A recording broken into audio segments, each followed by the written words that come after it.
Were you raised in an abusive or toxic family? We tend to have this idea that you have to be like chained to the bed and beaten and starved every day in order to grow up in an abusive household, but that's simply not the case.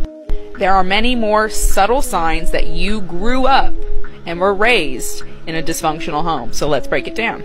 These are the 7 signs that you may have been raised in a toxic, abusive, or dysfunctional family.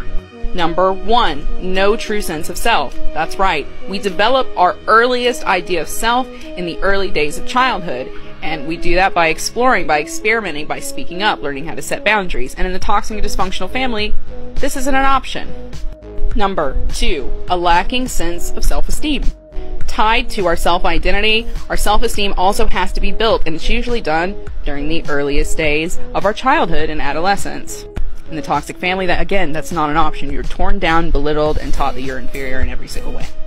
Number 3, toxic, dysfunctional, and rocky relationships of every kind and caliber. That's right, friendships, romantic relationships, work relationships, all of it gets completely warped and distorted when you are raised in a toxic or dysfunctional home. You don't learn how to build healthy relationships with other people. Number 4, circling the drain. Does your life seem to be a swirl of misery and self-sabotage? Common symptom of being raised in a toxic or dysfunctional home. Unable to deal with the misery inside yourself, you learn to blow a hole in the side of your own ship and take yourself down. Number 5, multi-level meltdown. That's right, there have now been definitive links established between childhood trauma and dysfunction and things like chronic pain and ADHD. This means generations of people with dysregulated nervous systems, anxiety, depression, PTSD, CPTSD, and a whole range of problems that completely derail their adult lives. Number 6, a total lack of personal success.